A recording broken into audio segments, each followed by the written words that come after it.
Okay, everyone, we're gonna get back. We're gonna get started. I want to spend my whole afternoon celebrating Pat Geyer, but we still have a little bit of business to do. So Jennifer, can you guys do me a favor? If you guys want to keep celebrating, just walk out the doors. Walk out the doors. Otherwise, benefits and services, we're gonna keep working in here. And this is a person who's a total social extrovert, so I would be with you if I weren't chairing this committee. So, okay. I know, but it's not here, so it's okay. Okay, so can we go ahead, Chris, and do roll call? Sorry, very quickly, Madam Chair. Fred Messer, Assistant General Counsel for Legal Services. A lot of my team's under the weather today, so I'll be taking minutes. You know what? A lot of people are under the weather today and this week, so no worries. I hope everyone feels better. So feel free. Go ahead and take roll, and then I know you have a statement to read. Yes, I'll do both. Okay. Vice Chair Yamamoto. Here. Mr. Tang. Here. Ms. Bradford. Here. Mr. Ruffino, on behalf of the State Treasurer, Fiona Ma. Present. Madam Chairperson, you have a quorum of the committee. Great. And as for the statement, the CalSTRS board meetings are live web streamed, video archived, and available to the public on calstrs.com. Individuals who wish to address the board should wait for the 10-minute public comment period at the end of the agenda item the speaker wishes to address. For comments not pertaining to a specific agenda item, there will be an opportunity for statements at the end of the open session. Each speaker is allowed a maximum of 3 minutes to comment. However, if there's not enough time for each speaker to have 3 minutes, the timing will be at the discretion of the chair. To protect the privacy of speakers under the age of 18 who wish to address the board, only their first name and affiliated organization may be provided, but other personal identifying information such as their last name, age, or school may not be shared. Great. Thank you. So our first item is approval of the committee agenda. Can I get, it's been moved and seconded by Karen. Great. All right. Thank you. I'm having technical difficulties now. All right. And then second item is the approval of the minutes from our last benefits and services meeting back in September. Karen, any notes? No? Okay. It's been moved, seconded by Ken. So we have approved our minutes. Item number 3, Tom. Hi, oh, you're here already. Look at you, ready to go. So we always look forward to hearing Tom's thoughts and research on trends on how students obtain their education. And this is an information item. So I'll hand it to you, Tom. Thank you. Good afternoon, Madam Chair, members of the committee. Tom Buffalo, Head of Research.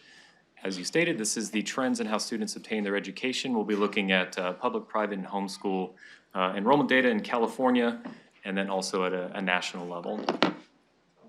This is all public data, by the way. So just taking a look at California over the last roughly 10 years, it's actually been experiencing a decline in enrollment. You may recognize that tail end. It was in David and Rick's presentation earlier this morning around the assumptions.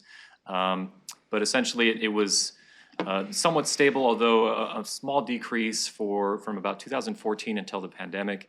And then, like many other things, massive disruptor, and there was a significant decline at that time in enrollment in California. This is the same data, just showing the rate of change. Essentially, kind of focus your eyes on the middle of the visual there. 0% sort of the water level. Anything under that is a decline. Of course, nothing is over the water level. So what this is showing is just that there was a significant drop during the pandemic. It's still declining, just not as much. So the rate of change is slowed somewhat. Private school enrollment looks like it was somewhat gangbusters early in kind of the early parts of the 2000s. You can see a new level that developed, likely due to these are my thoughts, likely due to the recession, maybe tightened household budgets, prevented some of the extra spending that would go along with private school enrollment, and so we saw a decrease around that time. Somewhat of a leveling of that level for the next roughly 10-ish years. Then, of course, there was a decline during the pandemic, and recent trends suggest that it's returning to at least the pre-pandemic level, but maybe not to some of the high points that it used to experience. Homeschool enrollment data saw a big tick upward again during the pandemic. Probably not surprising. Different modality. If students were going to be at home in their rooms or what have you, doing online school, as my boys would call it, Maybe parents decided that they could control possibly the curriculum a little bit better, maybe move through it a little bit better. But anyway, homeschool enrollment increased and possibly set a new level going forward. We'll see about that. National data. So this comes from the U.S. Department of Education. Here we're going to show next couple of slides: California, Texas, Florida, New York, and Pennsylvania, the 5 most populated states in the United States. Committed a little bit of a data viz faux pas here. So you'll notice the first 3 data points are 1990, 2000, 2010. So that's a span of 20 years. And then 2011 to 21 is only 10 years. So technically not supposed to do it like that. People get, the data viz police get a little upset at you for that. However, there's a point here, some information that David and Jordan will share afterward syncs with this. They talk about population growth in California and how that actually contributed to teacher growth, reduced classroom size, et cetera. But I did want you to see how that affected enrollment. So that's why you see that large growth within that first 20-year period. And then some of the stabilization, but then eventual decline.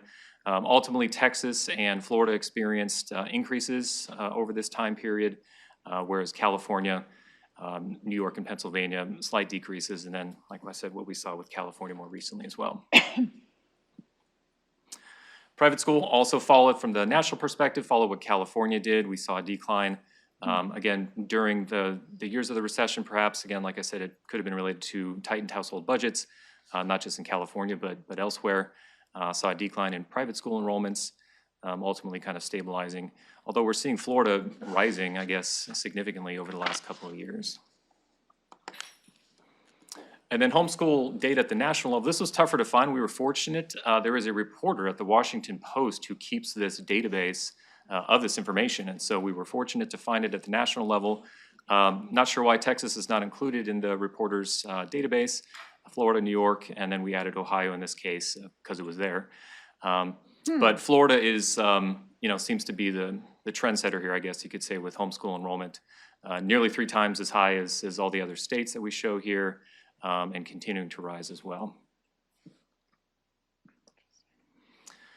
This isn't in the item. This is just a projection. This comes from the U.S. Department of Education. And it syncs with the California Department of Education as well. Essentially, over the next roughly 10-ish years, decade, California is going to continue to experience likely decline, settling around 5 million enrolled by about 2031. And does this relate to the information we got from the actuaries earlier? Yeah. Okay. Yeah, they'll touch on this a little bit. It's projected, because I've heard this before, and sometimes it doesn't happen. So yeah, got it. Okay. Don't actually have another slide, but that does conclude my remarks, and happy to take any questions. It was brief. No, that's really interesting. Any questions from committee members? I mean, I follow this data a lot because I just think it's fascinating, and I used to, I think even when I first came on this board, you used to hear so much about, oh, people are, leaving California, and you kind of go, right. But as many people come to the state as leave it. But now it seems like in the last couple of years, there's been pretty strong data that, people really are leaving the state and not, that needle is changing. So that'll be interesting to kind of watch that as well. But, and homeschool data, it seems like that's really challenging. So you've got private school, homeschool, public school, yeah. Right? Those 3 pools. Yeah. And you're right. I mean, it does follow. It's probably economically driven. There is what they call domestic migration out of California. I was looking at some research. They go to a lot of the western states, Washington, Arizona, Oregon, but also Texas. Yeah. Being the second most populated state in the union. Texas has a very kind of pro-growth kind of economics, going on right now, and similar to the way that Pat Brown had here in California back in the middle part of the 20th century. And so California's at a different stage now, potentially with that pro-growth kind of economic focus. Jobs are going there. Here back in California, there's a lot of wealth still, but there's more social services, and so. As the population growth goes, that's probably where the enrollment growth will go as well. And so that's probably what we're seeing, and why some of these projections are suggesting that enrollment will go down is because they're expecting to continue to see the kind of domestic migration out of California. Just my thoughts. Yeah, very interesting. Ken? I was wondering if there's segregations of the data where it's showing, the declining of California and how that plays into the other states' growth. And then also the other factor in terms of the birth rate, if that comes into play as well, because whether it's, the birth rate has declined, because I know that it's declining in China. So I don't know if that plays a role for us in California, that the birth rate also declines. 'Cause I'm very curious about, the declining enrollment, always looking at that. We always talked about, the increase in pricing and affordable housing and stuff, but there's actually more to that in regards to the declining enrollments in California, so. Yeah, I was looking at China's that. birth rate thing is a little bit unique, though, I would say, which was, Yeah, they did birth one rate child actually policy. exceeded death rate in California, so it just was dwarfed by the what's called the domestic migration out. And the domestic migration is relative to presumably cost of living, it's just getting very expensive to live here. Again, if there are, the research I was reading compared Arizona and Texas, and Texas is a very sort of pro-growth economy at this point. Companies moving there, so if jobs are moving there, cost of living is lower. That's just sort of a natural, just people are kind of following the money, so to speak. So even though the birth rate exceeded the death rate, and then also immigrant migration into California was also up, the domestic migration out kind of dwarfed the two of those. And so the net result was fewer people, and then ultimately fewer need for kids to enroll in school. I mean, there's also a lot of talk about like political migration, which I used to kind of go, really? But that's actually might happen more this year, depending on how things turn out in Yeah. '24. So interesting. Great, thank you, Tom, as Thank you. always interesting. And it's great to segue into having David and Jordan come up and talk about CalSTRS demographics. So come on up. We've been talking a lot about demographics today. Good afternoon. I'm actually excited to have Jordan here with me today. You don't get a chance You to usually see him a aren't lot. excited. I'm always excited to be here, but no, usually he doesn't have a chance to come up to speak with us. But I just want to point out a lot of the work you see from us throughout the year. We're very lucky to have Jordan. He's really he's like a magician in everything that we do. We do a lot of projection, forward-looking work, and he's great at it. And a lot of the work you're going to see today is his creation. And so basically what we wanted to do is mostly talk about trends in CalSTRS demographics, what we've seen over time and what we see coming. And a lot of it has to do with certain events that have taken place in California, and Jordan will go through that. So we'll go to that. If you want to ask questions as we go through, feel free to do that. If not, we'll take them at the end of the presentation. With this, I'll pass it along to Jordan. All right. Thank you, David. So as David mentioned, I'm going to go through some slides here, and there's a lot of data I'm going to present to you guys, and there will be some key takeaways. Hopefully it's not too overwhelming. This that first chart is our experienced historical, historical number of active members, and it's going back to 1970 through 2023, and there are several observations that I want to highlight. First, you see from 1970 to about 1984, it's relatively stable. It kind of goes up and down, but it's hovering around 250,000 members. Starting in 1984, we start to see kind of a gradual increase in membership until about 1996, where we see a huge jump in membership. And that corresponds to, in 1996, Senate Bill 1777 was passed, which was the class size reduction initiative, which provided financial incentive to schools to reduce the student-to-teacher ratio for kindergarten through third grade. And we saw over the next about 6 years, from 96 to 2002, about 100,000 increase in members. For K through 3 alone, it's about a 50% increase in teachers in K through 3 during that period. Following about 2002, we got up to about 450, and if you kind of smooth out that line after there, you can kind of see it hovers around 450, dipping after the Great Recession and after the COVID pandemic. And in 2023, we're right kind of around there, we're at 458,000 active members. And this next slide, it's a little complicated. There's a lot of information, so it's going to break down our population amongst several dimensions. And you see there's a bunch of horizontal bars. Each of those horizontal bars represents kind of the size of the horizontal bars represents the number of members we have at a given age. If you look at the axis on the left, it's going from age 20 to 100. And the axis at the bottom shows kind of like the count. If you notice, each bar is split down the middle. That splits the population between female and male. And this particular chart is a snapshot as of 1990. So that's up in the top left. And I really want to make sure everyone's kind of oriented to this graph, because when I click on the next slide, it's going to start a movie that's going to loop that's going to increase the year. So you're going to see how this population changes over time. And to start, I would say focus on at age 43, our kind of biggest bars. That's at age 43. That's like our largest cohort there. It's about 10,000 females and about 5,000 males. And what you'll see at the start is that's just going to march up the chart as those members age. Then focus also, then I'll point out in 1996 when we start to see a large growth in membership. So let's go ahead and just start this chart. So you can see that cohort going up the chart, and then now 1996, and we start to see a large growth in the active population. Yeah. And new cohort, by 2002, the growth in the active population kind of stops, and that cohort that came in just starts moving up the chart. It's going to loop again. Just let it play one more time. Oh, I see the years. Okay. I've never seen a graph quite like this before. It's interesting. I see So why you once brought this Jordan in, loops David. Yeah, that's what I said. You're He's like a the magician. You're like, I Yes. get it now. You got Okay. it now. No, that's actually really a great And way we're of gonna, after representing. that, we're gonna end in 23 as we move to so the I'll next go ahead and slide. move to the next Okay. slide. So this is 2023, and this is very different than what we saw in 1990.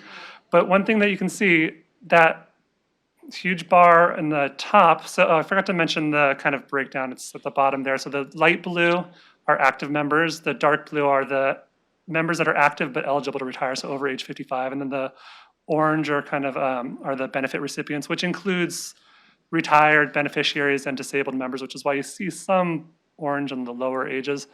But the orange bars at age 76, that's 1990, The longest one.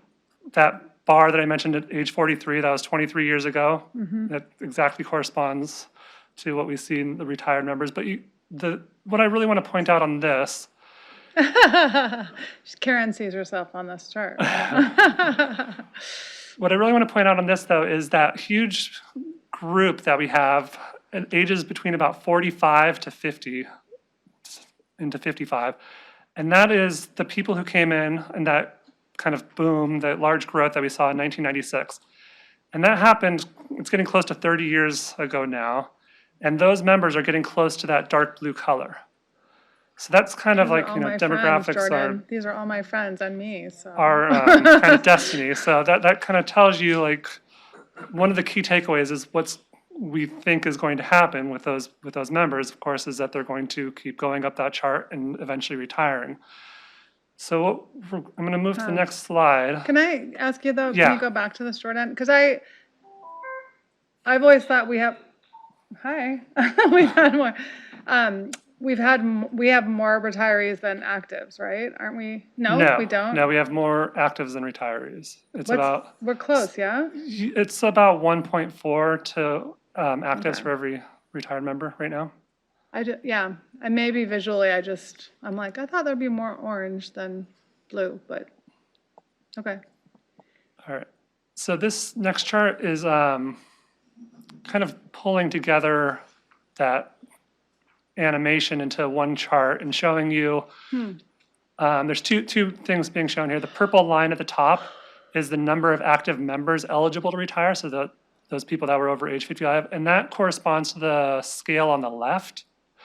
And the bars are the retirements that we saw in the given fiscal year ending on the year at the bottom. And that corresponds to the scale on the right. So you can see it goes from 0 to about 16,000, and the scale on the left goes from 0 to 120,000. And you can see we kind of peaked in this chart at about 2009 for the number of members eligible to retire. And the following year, it kind of dips down because that year we saw our peak in actual number of retirements. And so there's an obvious strong correlation here between the number that are eligible to retire and the number of retirements we see.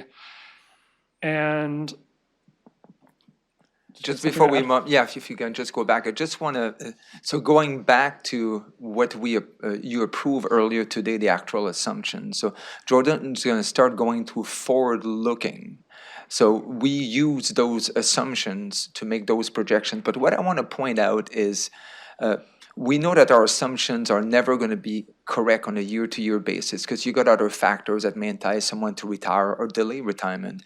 But what we know for sure is the biggest driver of how many retirements we might see is how many people are eligible to retire. And you can kind of see this here. When it was high, when it reached the highest, the following year after, we had the highest number of retirement. And you can kind of see that line start to go down a little bit, and we start to see less retirement. So that's basically, we know that on a year-to-year we won't be correct, but what we want you to be aware out of this is there's a trend coming where we're going to start to see again a lot of people eligible to retire, which it's going to translate at some point into higher retirements. Yeah. yeah, so to his point, this next slide is essentially the same information and the stuff on the left, but it's a little bit compressed because we added the projections. And as you can see, as he said, we don't expect, there's kind of an obvious discontinuity in that this is much smoother than we will really see as time goes on. But as David was mentioning, what we are projecting is that our number of members that are eligible to retire is going to enter a span of maybe about 10 years where we're kind of near that peak that we saw in 2009. 33, 32, And isn't it? we'll probably have, Yeah. again, a span of maybe 10 years where we'll see retirements near the peak that we saw in 2010.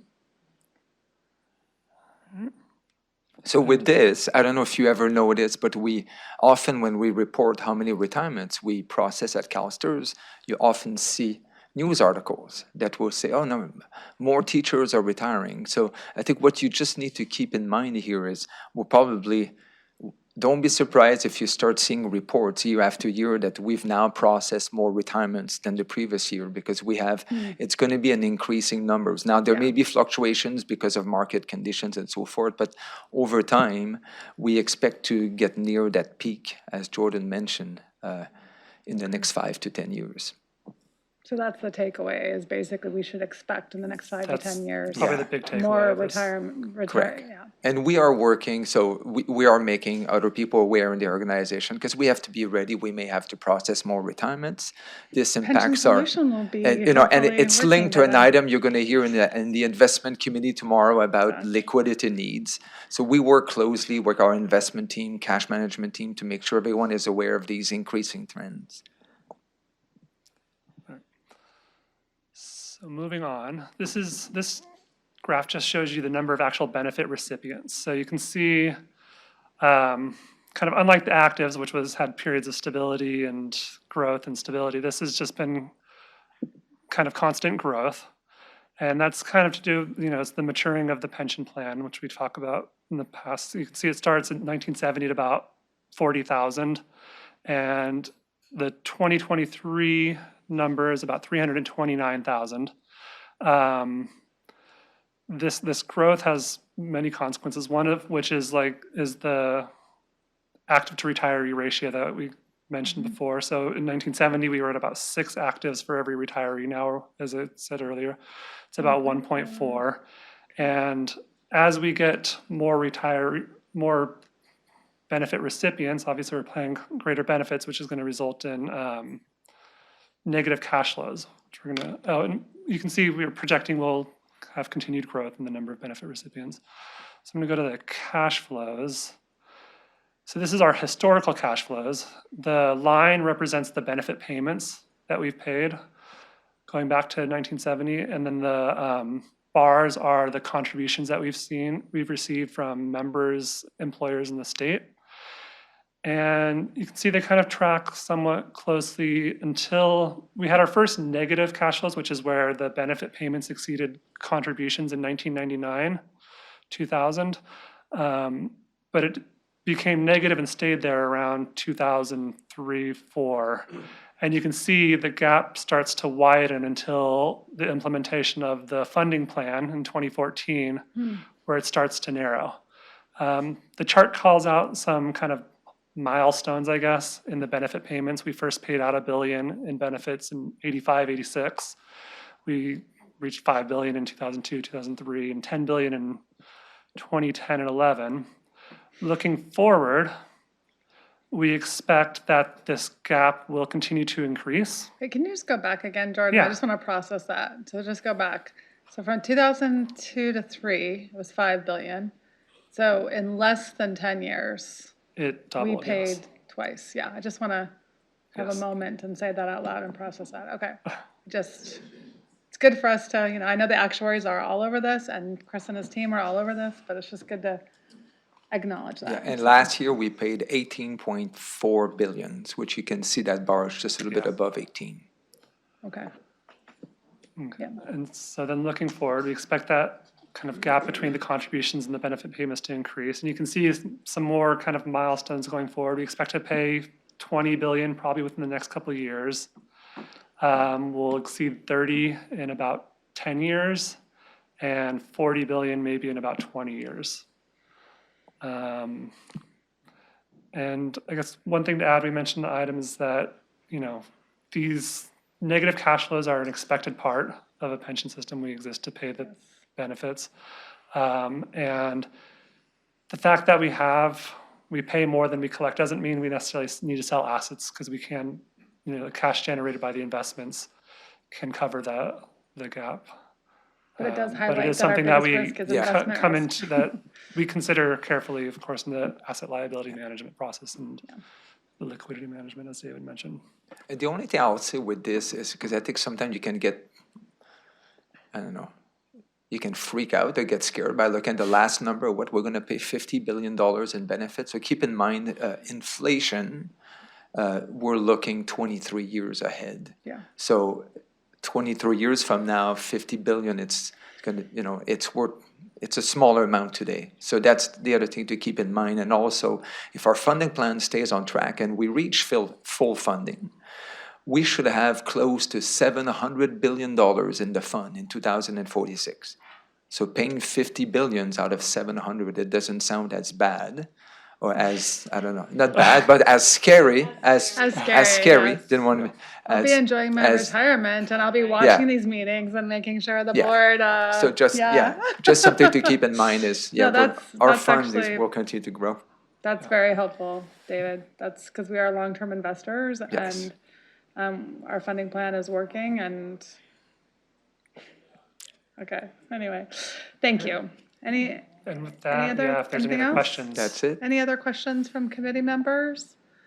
Very interesting. Thank you so much. Really appreciate it.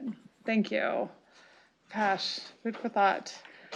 Kate, so we've got Kate talking about marketing and outreach strategy, and then we've got review. So we've got about 15 minutes for this conversation, Kate, and then we'll be wrapping up for the day. So good to see you. Good afternoon. Thanks for having us late in the afternoon. Absolutely. Good to see you. I'm Kate Yeah. Long, Director of Retirement Readiness, and I'm co-presenting an information item for you today with Karen Doran, our Director of Communications. So communications and retirement readiness staff, we work in close partnership to design and deliver our strategic efforts to engage with members, because we know the more exposure and knowledge that members have about CalSTRS benefits and services, the more confident they can be in their making informed decisions, and the better positioned we are as an organization to fulfill our mission to secure the trust of California educators. So this first slide just outlines some of the multiple channels that we use to connect and engage with members, some of the ways that we establish and maintain both a digital and a physical presence with our members. So in addition to our ongoing print and email and social media campaigns, which Karen will touch on kind of how we optimize our use of those a little bit later, we know that connecting directly with people has potential to drive more impactful interactions. So part of how we do this is, as you know, we have 7 established, defined regions across California where we have member service centers that are resourced appropriately based on member demographics and density. So we've seen a lot of data around demographics, but we're also monitoring where in California our members are, where they live, where they work, and where it's easiest for them to access us. So that allows us to not only provide services at those member service center locations, but also deliver education across the region, in the field, at industry events and conferences, directly at employer locations, at satellite locations. And as you heard me talk about last year, we continuously reevaluate these as we see those demographics shift over a number of years. So as our leases in these MSC areas come up for renewal or expiration, we spend some time really evaluating if we're in the right place, what changes we should make to the existing suite. An example is in the Bay Area. I talked to you last year about a desire that members have made clear to be more centrally located at an area where there's more easy access through mass transit than where we are in Santa Clara. And we did get close to finalizing a lease in a location in Oakland, but in consultation with our legal office and facilities and our broker, we ultimately made the determination not to move forward with that location. So we've extended our time in Santa Clara, which gives us the opportunity to really find an ideal long-term location for the Bay Area MSC. And having these different regions allows us to develop strong relationships with local employers and our stakeholder organizations there. And that's been a really effective way for us to connect with members, for those stakeholder organizations to carry the message forward and bring members to us and make them aware of our benefits and services.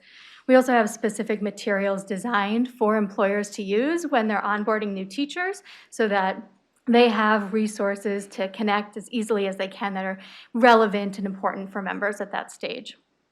So in addition to those established channels, I want to share a couple recent and upcoming enhancements because we're always constantly looking for opportunities to expand our services and our reach.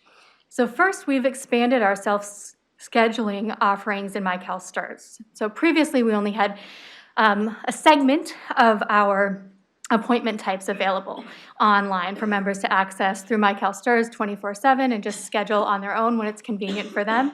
It was just our in-person individual appointments. We've expanded that now to include our virtual appointments, which is the largest segment of our appointments. And members still can call our scheduling line to have access to the greatest variety of appointment availability. But this is a step in the direction that we're headed when we implement Benefit Connect to offer full self-service scheduling for members online. We're also currently piloting online scheduling options for our statement comparison services for our defined benefit plans. The next bullet is about an enhancement that we implemented last November, and now members can opt in to receive SMS text reminders when they do have those appointments scheduled with us, and this is for all appointment types. And it is relatively new, but just anecdotally, members have really received this well. There's been high utilization of it. As you can imagine, it reduces some effort from them to have to dig through their email when they get those reminders coming up to their appointment. There's a link included with their appointment details. So it's easily accessible in their text reminders, and we're looking forward to gathering some data on how it might impact our no-shows or reduce our call volumes, because it's reducing the need for members sometimes to call us back and just reconfirm their appointment details. And then finally, communications and RR are working on expanding our event-triggered outreach. So this is a strategy where when members reach a milestone or a life event, we proactively reach out to them with relevant information or an invitation to interact with us. So examples are new teachers automatically receive a Welcome to CalSTRS booklet when they come into membership with us. Karen has some plans to shift that to a digital contact coming up in the near future. And then members, when they retire, automatically receive a newly retired booklet with some things that we want them to have top of mind at that stage in their career. And this next slide does highlight specifically some of our career stage materials and approach. We're really enthusiastic about some rebranding that we've done and some expansion we've done here. So as you're likely familiar, at CalSTRS, we customize our content depending on where a member is in their journey. We know that our hybrid pension system can feel overwhelming or complex for people. So being able to segment the information and present what makes the most sense for members at different stages of their career has been advantageous. So you can see those different career stages there and the new iconography that Karen's team has I designed. love that iconography. A leaf for every Isn't that cute? stage. I love that. Yeah, and sorry. all these Great. color palettes are ADA compliant. One thing I did want to highlight on here is that these 4 career stages are the ones that we consider career stages, but we also have customized content for part-time educators. So that's another specialization that we offer. And then one area that I think about sometimes is pre-career. You know, there's opportunities for us to talk to members who aren't yet members, but maybe entering the workforce, and that's potentially something we're looking at in the future as well. So in addition to the refresh of the branding, we've also developed a new tool and some custom content geared specifically for early to mid-career educators, and that's called My First Steps. It's a companion to one of our most utilized resources, which is My Next Steps, which is that personalized content that each member takes away from them when they do an individual or a group session. So in the midst of a pilot for this new tool, we've been socializing it with stakeholders and really gathering feedback through March of this year so that we can continue to sharpen and make this really advantageous. And then also hopefully continue to drive toward our objective of reaching more members in that population. So next, Karen is going to discuss some updates coming to our Connections newsletter and talk about some of the broader strategy and principles that underlies our marketing efforts. Good afternoon, Chair Hey. Hendricks and Hi, members of the Karen committee. Doran. As Kate mentioned, I'm Karen Doran, your Director of Communications. And I'm going to start with one of our expansion initiatives, which is to talk about the active member newsletter. In fall of 2024, we are going to go all digital with this newsletter, and it will be published quarterly instead of twice a year. This supports our strategic objectives to enhance the customer experience, to streamline and automate processes, to drive digital adoption, and to be a sustainable organization.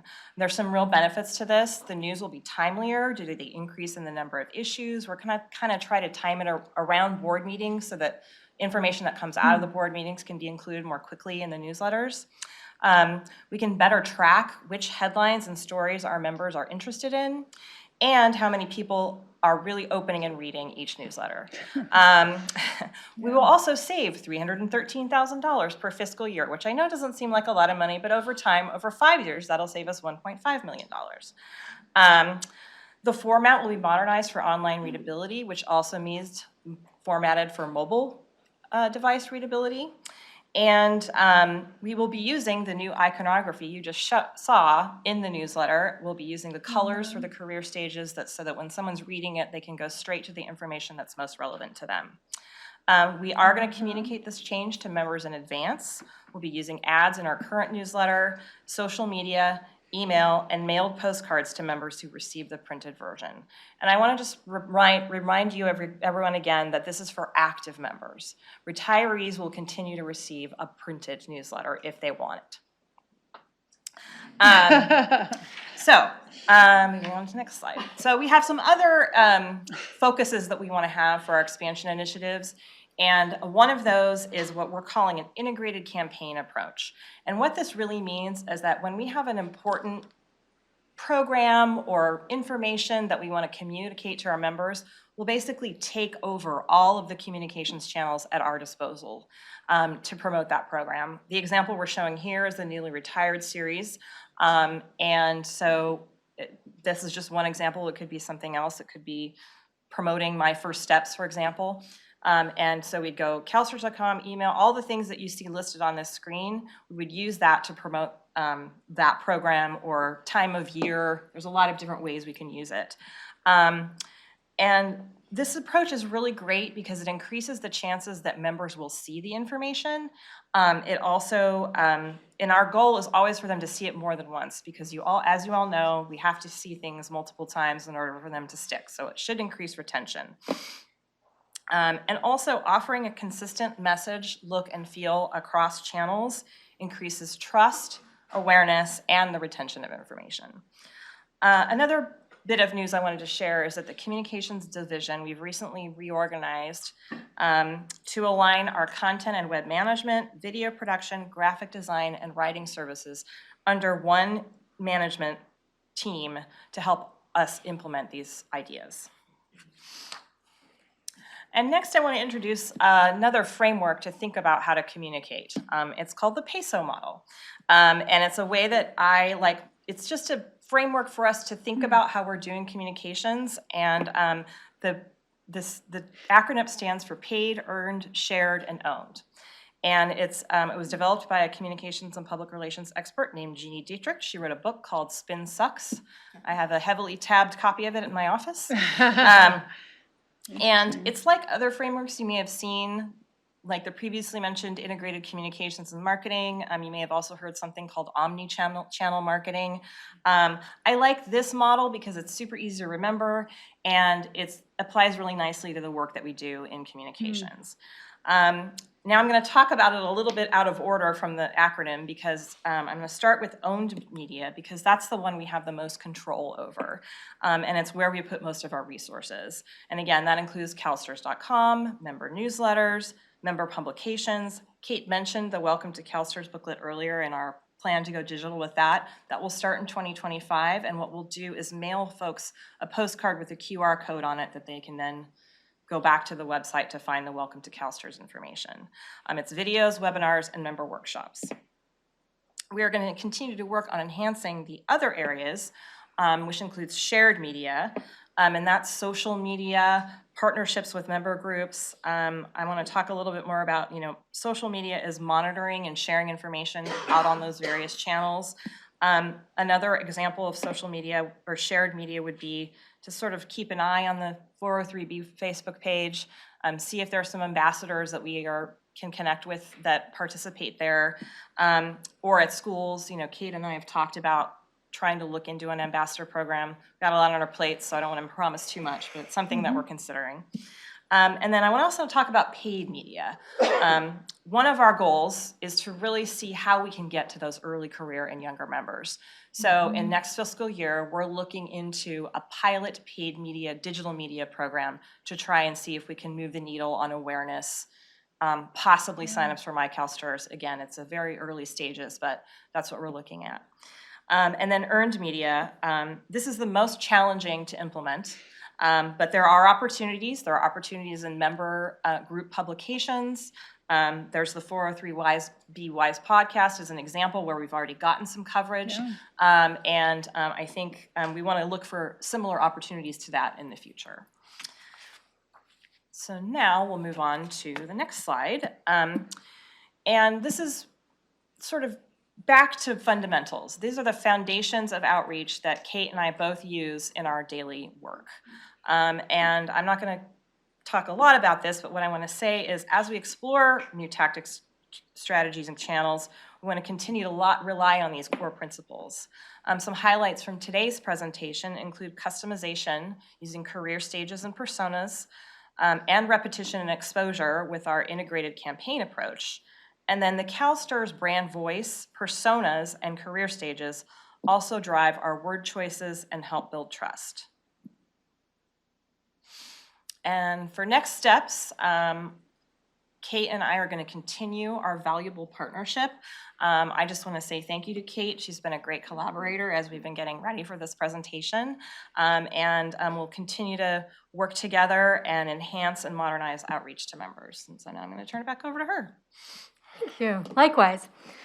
So yeah, a key part of our strategy is just acknowledging that it's going to continue to evolve. We want to continue to utilize technology through various means and gain more insight into our customers, their preferences and behaviors as that continues to change as well. So this slide just highlights some of the ways that we do this, including those member personas, which you see on the screen. Those have been developed to really segment our customers a little more in detail beyond just those career stages, to have insight into, how these different member populations prefer to be communicated with, what their priorities are, what some of their challenges are.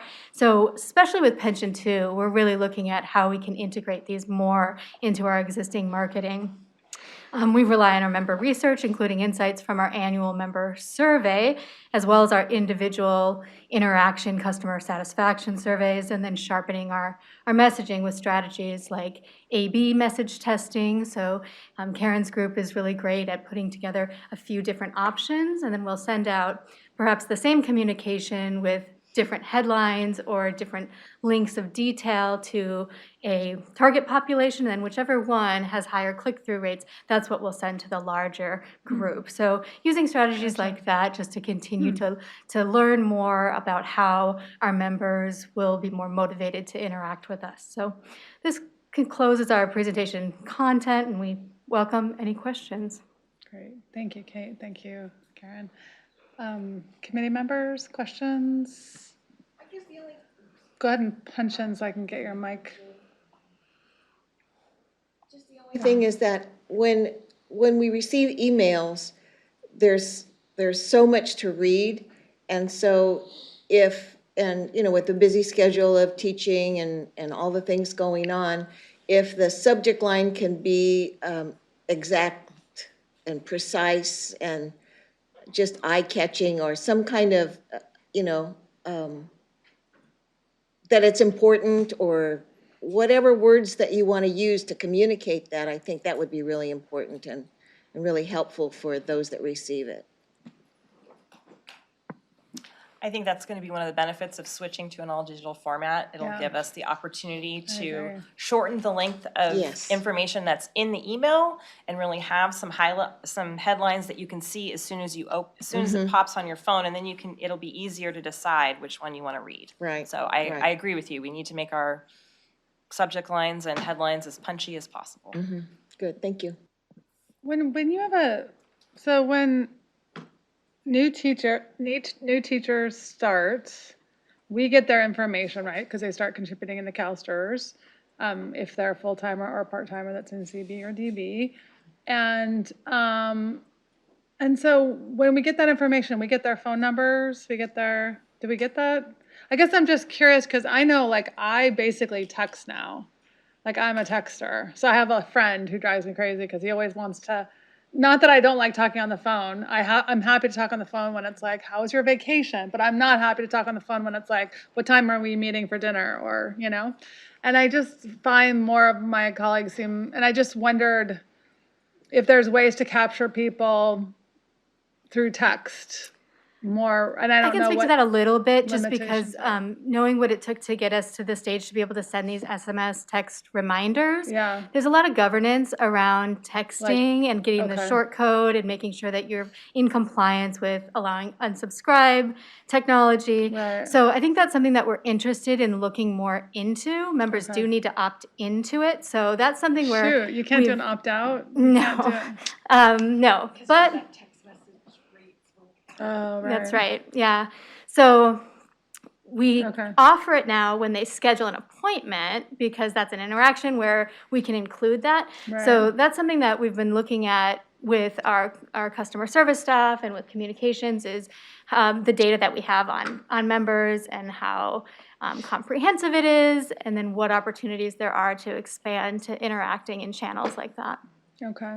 I just feel like I keep doing these workshops with Jennifer Helfen Gomez, online with CFT and my local, and I just keep hearing over and over again, oh, I had no idea there was all this information out here, and I didn't know anything about my pension. I don't know what CalSTRS stood for, and I'm like, but I was kind of like that when the first few years I had no idea.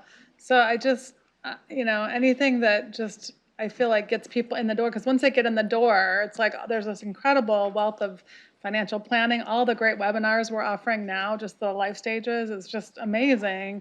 but I still feel like it's that, and then especially with pension too, I mean, I want every district to offer pension too, and just, so it continues to feel like it's that initial like interaction with our members with CalSTRS as, you know, the entity, however that happens, because once they get connected with us, it's like, oh, these are helpful people that want to help me understand how to have a secure retirement.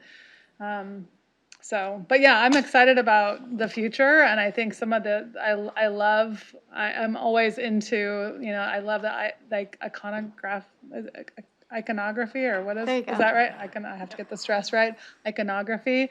I think that's really, really interesting, and I hope we can make some headway with the texting. I think we just need to get Taylor Swift to, we just need to get in her feed apparently, because anything she or Travis Kelce touch right now, members are going to read. So, I guess this member will read, because I'm all for them. I'm supporting the relationship 100%. But I mean, that's a good example of just, I guess, I don't know which circle that is. It's like the influencer. That would cult- be The shared, yeah. shared media. But I mean, it is a pretty amazing, even on my Facebook, you can see like when your friends like something. I think I saw you, Denise, on the 403BYs giving some comments to another member, because I was going to do something and I'm like, Denise already did it. Like, it was kind of, you see how that connects. So I think the shared media is really important too. And I like the idea of ambassadors. Yeah, I mean, I think we all see how important it is, because our members. Great. All right. Well, I don't see any other questions. So thank you so much. We'll look forward to updates and see what you guys are up to. Thank you. Thank you. Thank you. Okay. And I think we're at the, sorry, I lost my agenda here. We're close. Sorry, you guys. I just kind of got. Madam Chair, you got a request for information review. You know, and I didn't even ask if there's members from the public that want to comment on any of those agenda items, so apologies for that. And Samantha, are there any members from the public that want to comment on any of those items? We have no members of the public in the queue right now. Thank you, Samantha. I figure, for the record, for the lawyers in the room, I want to make sure any review for information requests, Fred? I didn't hear anything. Draft agenda for the next committee meeting. Bill, is that? It's pretty Is that- straight, yeah. Sorry? I said we just had Jeff Zimmer presenting on the quality management of account review. Great. And then Kate LeBlanc is going to be providing another presentation. We love Kate, so more Kate. We could all use more Kate in our world. Okay, great. And then opportunities for statements from the public. There are no members of the public in the queue for item 8. Great, Samantha. With that, we are adjourned, and I believe investments will start at 9 a.m.? 9:30. 9:30 tomorrow. So we'll see you at 9:30 tomorrow. Thanks, everyone.